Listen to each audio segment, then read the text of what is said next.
Hello everyone, welcome back to the class. So guys, हम लोगों का ये डे 4 है। हम लोग जो 8 दिनों का कॉस्टिंग एंड टैक्सेशन का मैराथन स्टार्ट किए थे उसका चौथा दिन है। आज हम लोग कॉस्टिंग जो सेमेस्टर 1 11 का सिलेबस है वो हम लोग आज कंप्लीट करने वाले हैं। हम लोग आज के दिन में segregation of semi variable cost, जो कि पिछले क्लास का कुछ बचा हुआ टॉपिक था, और कॉस्ट शीट स्टेटमेंट करेंगे और हम लोगों का जो कॉस्टिंग का सिलेबस है उसको कंप्लीट कर देंगे। इसके बाद हम लोग कल से टैक्सेशन स्टार्ट करने वाले हैं। ठीक है, हम लोग 8 दिनों के अंदर सिलेबस कंप्लीट करने का प्रॉमिस किए थे और हम लोग 8 दिनों के अंदर कंप्लीट कर देंगे। ठीक है, चलो वीडियो अच्छा लगे तो लाइक करना, चैनल को सब्सक्राइब करना और अपने दोस्तों तक शेयर करना। चलो स्टार्ट करते हैं आज का क्लास। स्टार्ट करते हैं। कल के क्लास में, मतलब पिछले क्लास में हम लोग देखे थे कि एक सेमी वेरिएबल कॉस्ट होता है। ये सेमी वेरिएबल कॉस्ट क्या होता है? हम लोग पिछले क्लास में देखे थे कि भैया वो कॉस्ट जिसके अंदर दोनों कंपोनेंट होता है, फिक्स्ड कंपोनेंट भी होता है और वेरिएबल कंपोनेंट भी होता है।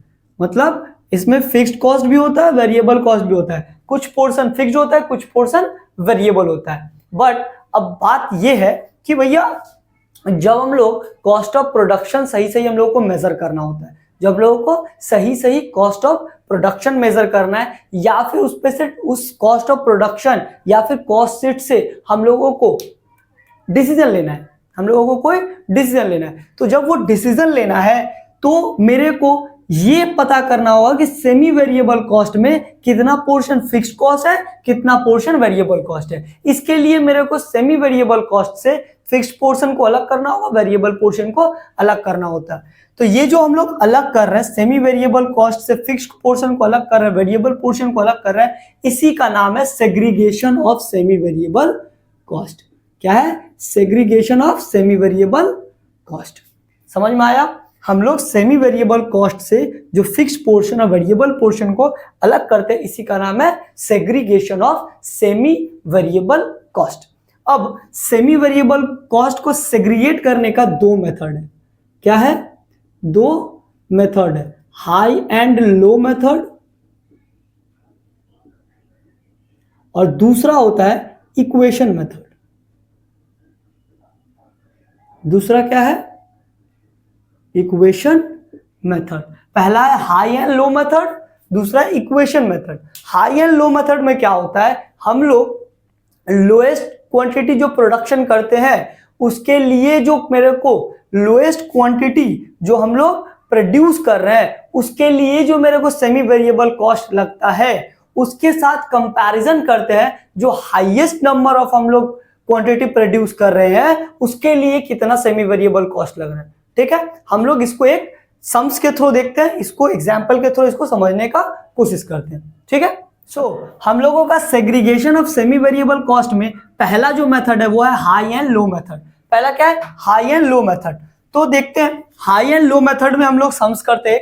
एग्जाम्पल देखते हैं।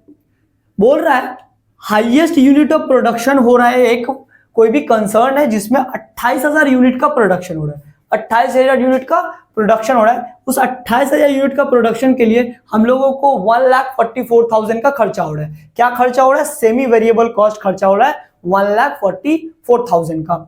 और लोएस्ट जो है वो 4,000 यूनिट वहां पे प्रोडक्शन हो रहा है। हो सकता है किसी महीने में बहुत कम प्रोडक्शन हुआ है, 4,000 यूनिट प्रोडक्शन हुआ है, जहां पे उसका खर्चा 1,20,000 का पड़ गया, जहां पे खर्चा 1,20,000 का पड़ गया। अब हम लोगों को निकालना है कि वहां का फिक्स्ड कॉस्ट कितना, वेरिएबल कॉस्ट कितना है। उसको निकालने के लिए हम लोग सबसे पहले निकालेंगे वेरिएबल कॉस्ट पर यूनिट। मतलब भैया ये जो सेमी वेरिएबल है इसमें वेरिएबल कॉस्ट का जो पोर्शन है वो पर यूनिट पे कितना है, पर यूनिट पे कितना है, वो कैसे निकलेगा? वो निकलेगा ये जो मेरा हाईएस्ट वेरिएबल कॉस्ट है, हाईएस्ट सेमी वेरिएबल कॉस्ट को माइनस करेंगे लोएस्ट सेमी वेरिएबल कॉस्ट से और डिवाइड कर देंगे भैया जो हाईएस्ट प्रोडक्शन है minus lowest production. Highest production minus lowest production, ठीक है। अब हाईएस्ट सेमी वेरिएबल कॉस्ट कितना है 1,44,000 माइनस करेंगे लोएस्ट कितना है 1,20,000 डिवाइडेड बाय हाईएस्ट कितना 28,000, प्रोडक्शन हाईएस्ट कितना हुआ 28,000 और 4,000 लोएस्ट है, 4,000 को घटा देंगे।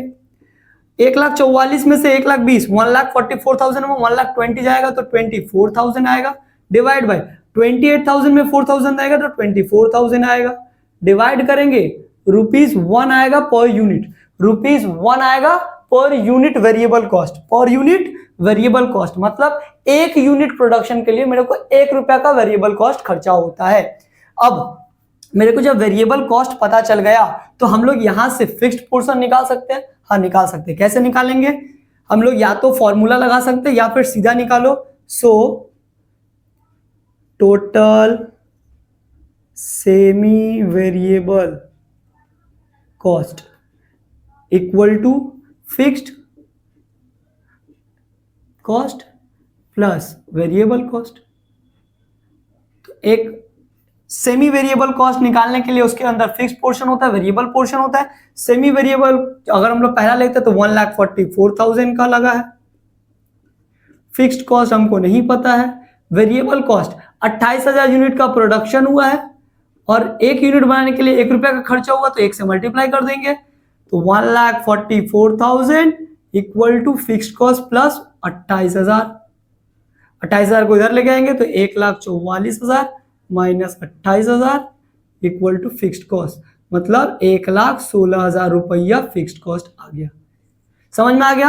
अब फिक्स्ड कॉस्ट कितना आया 1,16,000, तो अगर मेरे को यहां से जानना है तो 1,16,000 इसका भी फिक्स्ड कॉस्ट होगा तो 4,000 रुपया वेरिएबल कॉस्ट। देखो 4,000 इंटू 1 4,000, तो ये भी प्रूव हो जाता है। तो मेरा टोटल सेमी वेरिएबल कॉस्ट कितना था 1,44,000, उसमें से फिक्स्ड कॉस्ट कितना निकला 1,16,000। तो ये क्या था, ये था high and low method, highest and lowest method. बस बहुत सिंपल सा सम्स है। ये वाला एमसीक्यू में एज अ सम्स तुम लोगों को पूछ सकते हैं, ठीक है। अब यही सम्स को हम लोग इन इक्वेशन मेथड देखेंगे, इन इक्वेशन मेथड देखेंगे। चलो हम लोग आगे करेंगे straight line equation method. Same चीज ही करेंगे, हम लोग सेमी वेरिएबल कॉस्ट को सेग्रीगेट ही करेंगे। अब हम लोग करेंगे स्ट्रेट लाइन इक्वेशन मेथड। दो तरीका बोला हुआ है, हम लोग पहला तरीका देखे अभी, अब हम लोग इक्वेशन मेथड में जाते हैं। सम्स हम चेंज नहीं किए, इसी सम्स को हम लोग ट्राई करेंगे देखने का इक्वेशन मेथड में आंसर सेम आता है कि नहीं, ठीक है। तो हम लोगों का इक्वेशन मेथड का मतलब ये है कि कोई ना कोई एक इक्वेशन होगा। सबसे पहले हम लोग इक्वेशन देखते हैं। तो इक्वेशन है y equal to mx plus C. क्या है y equal to mx plus C, जहां पे y जो है ये टोटल वेरिएबल कॉस्ट है, total semi variable cost, sorry total semi variable cost. ये क्या है y क्या है total semi variable cost, m क्या है वेरिएबल कॉस्ट पर यूनिट। तो y क्या है total semi variable cost, m क्या है variable cost per unit, x क्या है आउटपुट, x क्या है आउटपुट और c क्या है फिक्स्ड कॉस्ट। तो मेरे पास y क्या है टोटल सेमी वेरिएबल कॉस्ट, जितना मेरा टोटल सेमी वेरिएबल कॉस्ट होगा, इक्वल टू m क्या है वेरिएबल कॉस्ट पर यूनिट और c क्या है फिक्स्ड कॉस्ट, ठीक है। हम लोगों को क्या करना है, हम लोगों को एक साइमल्टेनियस इक्वेशन मेथड या फिर स्ट्रेट लाइन इक्वेशन मेथड से हम लोगों को इसको सॉल्व करना है और हम लोगों को निकालना है कि इसका फिक्स्ड कॉस्ट कितना और वेरिएबल कॉस्ट कितना होगा, ठीक है। तो हम लोग एक एक करके पहले इक्वेशन बनाते हैं। y हम लोग पहला का इक्वेशन बनाएंगे, y equal to total semi variable cost कितना है 1,44,000। m हमको पता है क्या, नहीं पता है। x पता है आउटपुट, हाँ 1,44,000 के लिए कितना आउटपुट किया 28,000, तो 28,000 इंटू m, m क्या है वेरिएबल कॉस्ट पर यूनिट, हमको नहीं पता है कॉस्ट पर यूनिट कितना है, प्लस फिक्स्ड कॉस्ट भी नहीं पता है। तो ये हम लोगों का क्या है, ये है इक्वेशन 1। ये क्या है इक्वेशन 1, क्या है total semi variable cost equal to जो प्रोडक्शन किया है into variable cost per unit plus जो फिक्स्ड कॉस्ट है वो। अब इस सेम इक्वेशन दूसरा में बैठाएंगे, ये क्या है, टोटल वेरिएबल कॉस्ट, प्रोडक्शन कितना किया है 4000 into variable cost per unit मेरे को पता नहीं, ये क्या है, सी क्या है, फिक्स्ड कॉस्ट, ये भी हमको पता नहीं। तो अगर हम लोग बचपन में पढ़ा होगा इक्वेशन तो हम लोग यहां से सब्सट्रैक्ट कर सकते हैं बाय सब्सट्रैक्टिंग,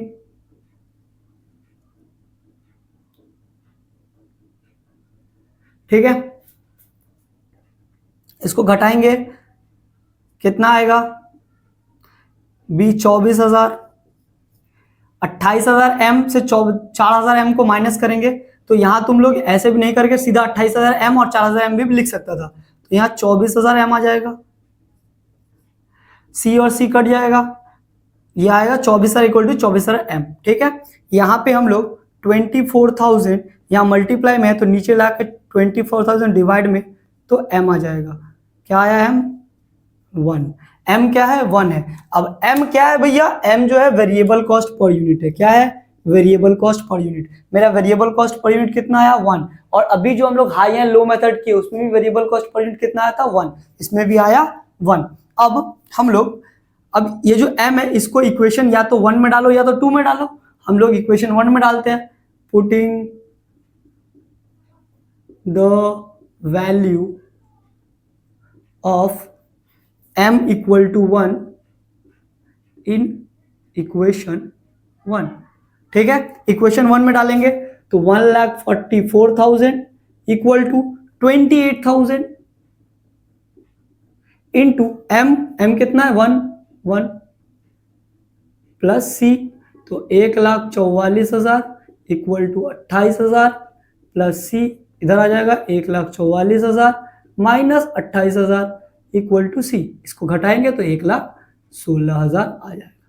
देखो फिक्स कॉस्ट कितना आया 1,16,000, वेरिएबल कॉस्ट पर यूनिट कितना है 1,000। अब यहाँ तुम लोग ऐसे भी कर सकता है, यहाँ 1 से मल्टीप्लाई करेंगे तो 24,000 क्या आ जाएगा मेरा variable cost per unit, sorry यहाँ पे कितना आया था 28,000 इंटू 1, तो 28,000 इंटू 1 28,000 रुपया मेरा वेरिएबल कॉस्ट है, 1,16,000 मेरा क्या है फिक्स्ड कॉस्ट है, ठीक है। तो ये था हम लोगों का इक्वेशन मेथड। देखो आंसर दोनों में सेम आया, हम लोग हाई एंड लो मेथड किए, उसमें भी मेरा जो फिक्स्ड कॉस्ट था 1,16,000 आया, इसमें भी 1,16,000 आया, ठीक है। तो ये था हम लोगों का segregation of semi variable cost, ये क्या था segregation of semi variable cost. इसके बाद ये खत्म हो गया, इसके बाद हम लोग कॉस्ट शीट देखेंगे, जो हम लोगों का कॉस्ट शीट का फॉर्मेट है वो देखेंगे, थोड़ा उसके बारे में डिस्कस करेंगे और आज का क्लास खत्म कर देंगे। और इसी के साथ हम लोगों का कॉस्ट शीट करने के बाद हम लोगों का फर्स्ट सेमेस्टर का कॉस्टिंग का सिलेबस पूरा हो जाएगा, ठीक है। चलो स्टार्ट करते हैं। हम लोगों का अगला टॉपिक है जो कि हम लोगों का कॉस्टिंग का लास्ट टॉपिक भी है, कॉस्ट शीट स्टेटमेंट। क्या है कॉस्ट शीट स्टेटमेंट, ये क्या होता है सबसे पहले तो ये समझते हैं। कॉस्ट शीट कुछ भी नहीं, बेसिकली एक कागज का टुकड़ा होता है, एक कागज होता है जिसके अंदर अलग अलग खर्चा लिखा रहता है। एक प्रोडक्ट को बनाने के लिए जो खर्चा लिखा रहता है, जो खर्चा लगता है, जो भी उस प्रोडक्ट के रिलेटेड खर्चा है या फिर डायरेक्टली और इनडायरेक्टली जो भी खर्चा उस प्रोडक्ट में लगा है, वो खर्चा को एक्यूमुलेट करके हम लोग कॉस्ट ऑफ प्रोडक्शन निकालते हैं। क्या निकालते हैं कॉस्ट ऑफ प्रोडक्शन। उसके बाद वहां से कॉस्ट ऑफ सेल्स निकलता है, बेचने का में मतलब एक तो प्रोडक्शन करने में कितना खर्चा आया, उसके बाद उसमें अगर कुछ भी बेचने के लिए कुछ खर्चा किया तो कॉस्ट ऑफ सेल कितना आया, वहां से प्रॉफिट कितना आया, ये सब मेरे को पता चलता है। तो ये कुछ नहीं होता है, एक कागज का टुकड़ा होता है, एक स्टेटमेंट होता है, एक शीट ऑफ एक पेपर में बनाया जाता है, ठीक है। एक कोई भी हम लोग पेपर में इसको बना सकते हैं। इसमें क्या होता है, इसमें एक प्रोडक्ट को प्रोडक्शन के लिए, प्रोडक्ट को प्रोड्यूस करने के लिए जो भी खर्चा होता है वो यहाँ पे लिखा रहता है, सबको एक्यूमुलेट किया जाता है और उसमें से हम लोग कॉस्ट ऑफ प्रोडक्शन को फाइंड आउट करते हैं, कॉस्ट ऑफ प्रोडक्शन को फाइंड आउट करते हैं। तो इसी को हम लोग बोलते हैं कॉस्ट शीट स्टेटमेंट। इसको क्या बोलते हैं कॉस्ट शीट स्टेटमेंट, ठीक है। अच्छा ये करते क्यों है, तो अभी हम लोगों को यहीं से पता चल गया क्यों करते हैं। सबसे पहले तो हम लोग असरटेनमेंट ऑफ कॉस्ट हम लोग एक गुड्स को प्रोड्यूस करने के लिए, टोटल कितना खर्चा हो रहा है, टोटल कितना खर्चा होता है, ये जानने के लिए हम लोग कॉस्ट स्टेटमेंट बनाते हैं। दूसरा बोल रहा है fixing of selling price, fixing of selling price मतलब हम लोग अभी तो कॉस्ट ऑफ प्रोडक्शन निकाले, उसके बाद सेल करने के लिए भी कुछ खर्चा आएगा तो कॉस्ट ऑफ सेल्स निकलेगा, उसमें हम लोग अपना प्रॉफिट का पार्ट जोड़ेंगे, फिर मेरा सेल्स वैल्यू आएगा। तो बेसिकली हम लोग को कितना में माल बेचने से हमको प्रॉफिट होगा ये जानने के लिए भी हम लोग कॉस्ट शीट स्टेटमेंट को तैयार करते हैं। ठीक है, अगला है प्राइस कोटेशन, बहुत इंपॉर्टेंट चीज है प्राइस कोटेशन। प्राइस कोटेशन का मतलब क्या है कि भैया अगर मान लो मेरे पास कोई जॉब आया, मेरे पास कोई काम आया, मेरा जो प्रोडक्ट रिलेटेड कोई या सर्विसेज रिलेटेड कोई काम आया, कोई मेरे को पूछा कि भैया आप जो ये काम करिएगा तो आप कितना लीजिएगा, तो मेरे को सब कुछ तैयार करना होता है, मेरा कहाँ कहाँ एक्सपेक्टेड खर्चा क्या है, कहाँ कहाँ कितना खर्चा हो सकता है, उसके अकॉर्डिंग हम लोग एक प्राइस कोटेशन बनाएंगे जो हम लोग सामने वालों को देंगे कि भैया मेरा ये यहाँ खर्चा होगा, मेरा इतना प्राइस है, या फिर अपने पास रखेंगे, हम वहां से देख के प्राइस बोलेंगे कि भैया ये प्राइस में हम आपको काम कर पाएंगे, नहीं तो नहीं कर पाएंगे। तो प्राइस कोटेशन के लिए भी मेरे को कॉस्ट शीट स्टेटमेंट लगता है। और उसके बाद है प्रिपरेशन ऑफ बजट,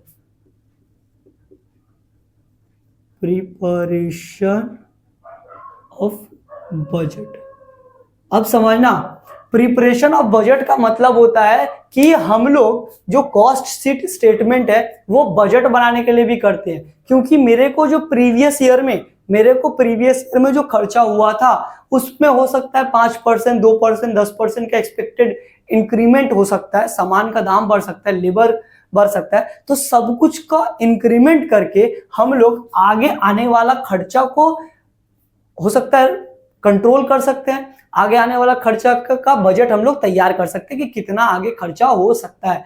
एक्सपेक्टेड हम लोग सोच सकते हैं कि हो सकता है कि मटेरियल का दाम बढ़ जाए, लेबर बढ़ जाए, सब कुछ बढ़ जाए, तो वो एक्सपेक्टेशन के साथ वो हम लोग एक्सपेक्टेड जो भी होने वाला है उसको एक्सपेक्ट करके हम लोग क्या करते हैं, अपना बजट को तैयार करते हैं। ठीक है, तो कॉस्ट शीट स्टेटमेंट इसीलिए बनाया जाता है कि भैया पहले तो कॉस्ट असर्टेन करने के लिए, सेलिंग प्राइस फिक्स करने के लिए, प्राइस कोटेशन के लिए और बजट को प्रिपेयर करने के लिए। ठीक है, और साथ ही साथ हम लोगों का जो कॉस्ट शीट स्टेटमेंट है, इसको कब तैयार कर सकते हैं, कभी भी, एनी टाइम, जब भी तुमको जरूरत हो इसको कभी भी तैयार किया जा सकता है, जब तुमको जरूरत हो तब इसको तैयार कर सकते हैं, कोई प्रॉब्लम नहीं।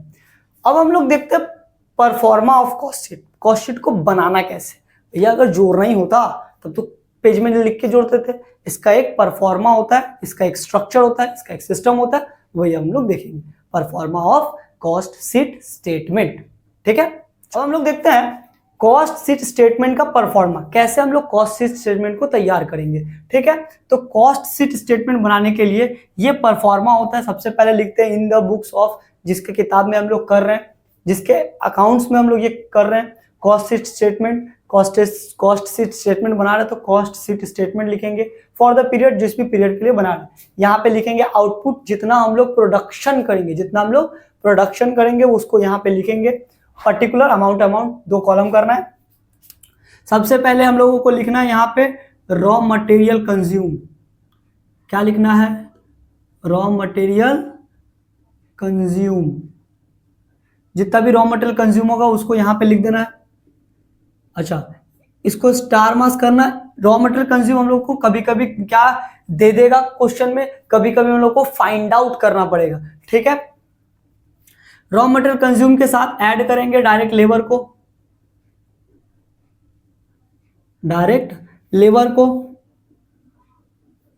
लेबर या इसी को हम लोग डायरेक्ट वेजेस भी बोलते हैं।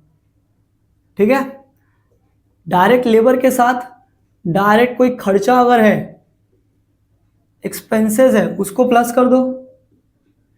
तो हम लोग पिछले क्लास में ही किए थे, कॉस्ट के पिछले क्लास में, कि अगर हम लोग सारे डायरेक्ट खर्चा को जोड़ दे तो क्या निकलता है? Prime cost. क्या निकलता है? Prime cost. तो यह क्या मेरा आ गया? Prime cost. इसको भैया बाहर कर दो, ठीक है। तो यहां पे मेरा आया प्राइम कॉस्ट। तो डायरेक्ट रॉ मटेरियल कंज्यूम को, डायरेक्ट लेबर को, डायरेक्ट एक्सपेंसेस को जोड़ दिए तो क्या आया मेरा? Prime cost. अब प्राइम कॉस्ट के अंदर फैक्ट्री ओवरहेड को जोड़ते हैं। क्या जोड़ेंगे? फैक्ट्री ओवरहेड और मैन्युफैक्चरिंग ओवरहेड। मैन्युफैक्चरिंग ओवरहेड, तो वो क्या होता है? उसको जोड़ने से मेरे को आता है ग्रॉस वर्क्स कॉस्ट। क्या आता है? फैक्ट्री ओवरहेड और या फिर मैन्युफैक्चरिंग ओवरहेड को जोड़ते हैं तो क्या आता है? Gross work cost. अच्छा, याद रखना, फैक्ट्री ओवरहेड के अंदर बहुत सारा तुम्हारे पास डायरेक्ट फैक्ट्री ओवरहेड न दे, तुमको अलग अलग खर्चा बोल दे कि फैक्ट्री में मशीन चल रहा है, फैक्ट्री का लाइटिंग है, फैक्ट्री का ऑफिस है, सुपरवाइजर को पैसा दे रहा है, तो हम लोगों को फैक्ट्री ओवरहेड के नीचे सबको प्लस करना है, सबको प्लस करना है। क्या आएगा? ग्रॉस वर्क कॉस्ट आएगा। ग्रॉस वर्क कॉस्ट के साथ opening stock of WIP, opening stock of WIP, work in progress. क्या है? Works in progress. देखो भैया, मतलब ये बनता है कि जब हम लोग कॉस्ट स्टेटमेंट तैयार कर रहे हैं, जरूरी नहीं है ना फैक्ट्री का सारा काम कंप्लीट हो जाएगा। हम लोग तो सारा काम कंप्लीट होगा तब तो कॉस्ट शीट नहीं तैयार करेंगे। कुछ काम अभी चल रहा है, हो सकता है हम लोग अगर ऑटोमोबाइल्स का एग्जांपल ले तो हो सकता है कुछ कार अभी स्टार्ट हुआ है बनना, कुछ हो सकता है 50% कंप्लीट है, कुछ 70% कंप्लीट है, वो सारा कुछ वर्क इन प्रोग्रेस के अंदर आ जाएगा। तो जो मेरा ओपनिंग स्टॉक ऑफ WIP था उसको ऐड करेंगे और लेस कर देंगे क्लोजिंग स्टॉक ऑफ WIP से। लिख लेना, तो आएगा नेट वर्क्स कॉस्ट। क्या आ जाएगा? Net work cost. इसके साथ जोड़ेंगे तो यह आएगा gross work cost. Gross work cost के साथ अगर हम लोग ओपनिंग स्टॉक को, या यहीं पे लिख दो, ओपनिंग स्टॉक को प्लस करेंगे, क्लोजिंग स्टॉक को माइनस करेंगे तो आ जाएगा नेट वर्क कॉस्ट। ठीक है, क्या आ जाएगा? Net work cost. अब नेट वर्क कॉस्ट के साथ ऑफिस एंड एडमिनिस्ट्रेशन ओवरहेड को जोड़ देंगे। क्या करेंगे? ऐड करेंगे ऑफिस एंड एडमिनिस्ट्रेटिव ओवरहेड। अब ऑफिस एंड एडमिनिस्ट्रेशन ओवरहेड को इसके साथ ऐड करेंगे तो ये जो निकलेगा इसी को हम लोग बोलते हैं कॉस्ट ऑफ प्रोडक्शन। यही हम लोगों को फाइंड आउट करना है भैया, प्रोड्यूस करने का कॉस्ट कितना आया? Cost of production. ये क्या आया? Cost of production. तो क्या कॉस्ट शीट यहीं खत्म कर दे? नहीं, इसके आगे भी जाना हमको। कॉस्ट ऑफ प्रोडक्शन के बाद हम लोग इसमें ओपनिंग स्टॉक ऑफ FG का मतलब फिनिश गुड्स, फिनिश गुड्स को ऐड करते हैं और लेस करते हैं closing stock of finish goods. ठीक है, तो इसमें से ओपनिंग स्टॉक को ऐड करेंगे, क्लोजिंग स्टॉक को लेस करेंगे तो मेरा जो वैल्यू आएगा वो आएगा कॉस्ट ऑफ गुड्स सोल्ड।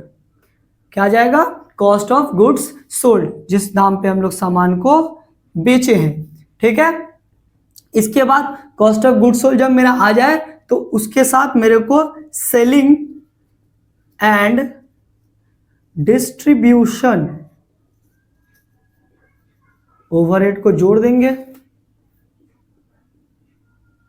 तो जो आएगा उसका नाम है कॉस्ट ऑफ सेल्स। मतलब जो सामान को बेचे हैं उसका एग्जैक्ट कॉस्ट कितना पड़ा। ठीक है। अब इसके साथ हम लोग प्रॉफिट को ऐड करेंगे तो मेरा सेल्स आ जाएगा। ये जो वैल्यू आएगा यही आएगा सेल्स, मतलब ये मेरा सेलिंग प्राइस है। ये इतना में हम लोग सामान को बेचे हैं तो मेरे को इतना का प्रॉफिट हुआ। तो ये पूरा जो फॉर्मेट है ये है कॉस्ट शीट स्टेटमेंट का फॉर्मेट। अच्छा, यहाँ पे एक चीज में हम लोग स्टार मार्क्स कहते हैं, रॉ मटेरियल कंज्यूम। इसको यहां देखो रॉ मटेरियल कंज्यूम कैसे निकलता है। तो रॉ मटेरियल इसको वर्किंग में कर सकते हो या फिर इसी को यहां भी उतार सकते हो। रॉ मटेरियल कंज्यूम कैसे निकलेगा? सबसे पहले तो opening stock of raw material लिखेंगे।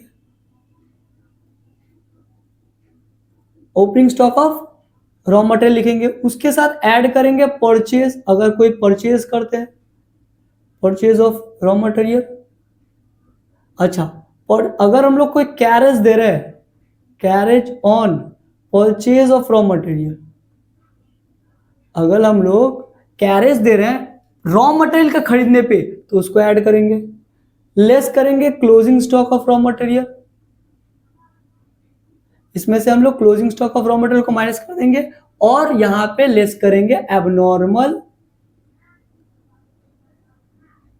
Stock, abnormal loss of raw material. इसको लेस कर देंगे, इसको दोनों को लेस करेंगे, जो आएगा यही मेरा आएगा रॉ मटेरियल कंज्यूम्ड। ठीक है, तो रॉ मटेरियल कंज्यूम भी ऐसे निकलेंगे। ओपनिंग स्टॉक अगर दिया हुआ रॉ मटेरियल का उसको लिखो, परचेज हुआ है तो उसको ऐड करो, अगर कैरेज दिया हो तो कैरेज जोड़ो, क्लोजिंग स्टॉक को माइनस करो, एबनॉर्मल लॉस दिया हो तो उसको माइनस कर दो, ये आ जाएगा मेरा रॉ मटेरियल कंज्यूम। ठीक है, तो ये है हम लोगों का कॉस्ट शीट स्टेटमेंट। अब इस पे छोटा सा एक सम्स करते हैं और चैप्टर को क्लोज कर देते हैं। ठीक है, चलो। स्क्रीन पे एक सम्स दिख रहा है, ये सम्स हम लोग कंप्लीट करेंगे अभी। सम्स में सबसे पहले कॉस्ट ऑफ रॉ मटेरियल दिया हुआ है, opening closing, cost of work in process दिया हुआ है, opening closing, cost of stock of finish good दिया हुआ है, opening closing, purchase of raw material दिया हुआ है, वेजेस पेड दिया हुआ, फैक्ट्री ओवरहेड, एडमिनिस्ट्रेशन ओवरहेड और सेलिंग डिस्ट्रीब्यूशन ओवरहेड और सेल, ये सब कुछ सम्स में हम लोगों को दिया हुआ है। अब हम लोग इसको सॉल्व करते हैं एक एक करके। कॉस्ट ऑफ रॉ मटेरियल मतलब हम लोगों को अलग से रॉ मटेरियल कंज्यूम निकालना है। यहाँ पे रॉ मटेरियल कंज्यूम में हम लोग एक एक करके निकालो। पहले भी बोले हैं हम लोग चाहे तो इसको यहीं पे कर सकते हैं, इसी को यहाँ पे कर सकते हैं, बट बोर्ड में नहीं हो रहा है, जगह नहीं है, दैट्स वाई इसको हम अलग से कर रहे हैं। ठीक है, तो opening stock of raw material दिया हुआ है 60,000। कितना दिया हुआ है? 60,000। परचेज किया है क्या? हाँ, 4,80,000 का हम लोग परचेज किया रॉ मटेरियल। देखो ओपनिंग स्टॉक 60,000 दिया हुआ है, closing purchase of raw material 4,80,000 दिया हुआ है, कैरेज कुछ भी नहीं है तो इसको छोड़ दो। Closing stock of raw material 50,000 है। कितना है? 50,000। कोई भी लॉस नहीं है तो छोड़ दो। तो रॉ मटेरियल कितना निकलेगा मेरा? 4,90,000। देखो 60 में से 50 गया 10 और इसको जोड़ देंगे तो 4,90,000 रुपया मेरा रॉ मटेरियल कंज्यूम निकला। रॉ मटेरियल कितना निकला? 4,90,000 रुपया मेरा रॉ मटेरियल कंज्यूम निकला। अब इसके साथ हम लोग क्या जोड़ते हैं? डायरेक्ट लेबर या वेजेस। देखो सम्स में दिया हुआ है वेजेस पेड 2,40,000। क्या दिया हुआ है? Wages paid 2,40,000। तो हम लोग इसमें 2,40,000 ऐड कर देंगे। इसके बाद डायरेक्ट एक्सपेंसेस, कोई डायरेक्ट एक्सपेंसेस है क्या? वेजेस पेड, फैक्ट्री ओवरहेड नहीं है, कोई भी डायरेक्ट एक्सपेंसेस नहीं है, तो हम लोग इसको खाली छोड़ देंगे। इसको जोड़ेंगे तो क्या आएगा? Prime cost. तो 4,90, 5,30, 7,30, मतलब प्राइम कॉस्ट मेरा कितना आ जाएगा? 7,30,000। 7,30,000 मेरा क्या आ जाएगा? प्राइम कॉस्ट आएगा। इसके बाद प्राइम कॉस्ट के साथ मेरे को फैक्ट्री ओवरहेड जोड़ना पड़ता है। दिया हुआ है क्या फैक्ट्री ओवरहेड? हाँ, 1,00,000 रुपया दिया हुआ है, तो इसके साथ हम लोग क्या करेंगे? 1,00,000 का फैक्ट्री ओवरहेड जोड़ देंगे। अब प्राइम कॉस्ट के साथ फैक्ट्री ओवरहेड को जोड़ते तो क्या निकलता है? ग्रॉस वर्क कॉस्ट 8,30,000 का ग्रॉस वर्क कॉस्ट निकला।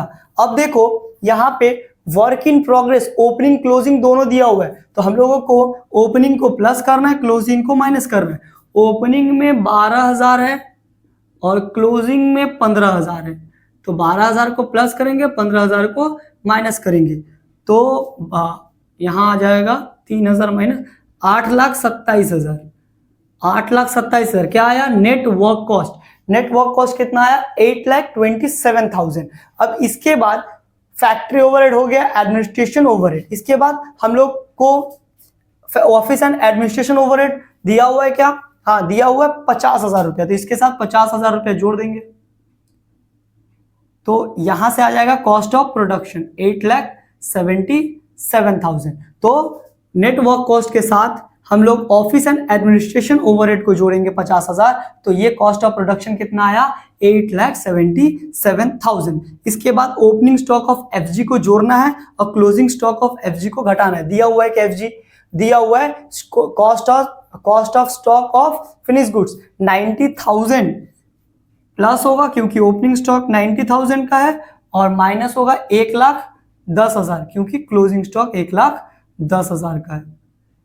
तो ओपनिंग स्टॉक 90, हाँ तो अब इसमें से जाएगा 20,000 माइनस होगा 8,57,000, 8,57,000 क्या आया कॉस्ट ऑफ गुड्स सोल्ड। क्या कॉस्ट ऑफ गुड्स सोल्ड कितना आया 8,57,000। इसके बाद सेलिंग एंड डिस्ट्रीब्यूशन ओवरहेड है, कितना है सेलिंग एंड डिस्ट्रीब्यूशन ओवरहेड 25,000, 25,000 जोड़ दो इसके साथ कितना आएगा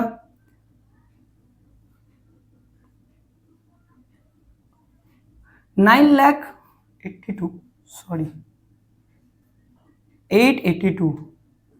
8,82,000। और हम लोगों को सेल दिया हुआ है, क्या दिया हुआ है सेल 10 लाख का, हम लोगों को 10 लाख का सेल दिया हुआ है, 1,700,000 10,000, हम लोगों को 10 लाख का सेल्स दिया हुआ है। हम लोग क्या करेंगे इस 10 लाख से 882 को माइनस करेंगे, जो भी बचेगा मेरा क्या हो जाएगा प्रॉफिट हो जाएगा। तो 1,18,000, 1,18,000 रुपया का मेरा नेट प्रॉफिट आया, 1,18,000 का मेरे को नेट प्रॉफिट आया। तो ये था मेरा पूरा कॉस्ट सेट, मेरा क्या था कॉस्ट सेट। ठीक है एक बार देख लो पूरा, ठीक है चलो हम लोगों का इसी के साथ सेमेस्टर 1 क्लास 11 कॉस्टिंग पूरा सिलेबस बहुत ही अच्छे तरह से खत्म हो गया। जितना भी छोटा छोटा टॉपिक था सारा मैंने बता दिया। ठीक है अब हम लोग अगले क्लास से टैक्सेशन स्टार्ट करेंगे, ट्राई करेंगे कि उसको भी 4 दिनों के अंदर बहुत ही अच्छे ढंग से मैं समझा पाऊं। ठीक है चलो मिलते अगले क्लास में, तब तक के लिए बाय बाय।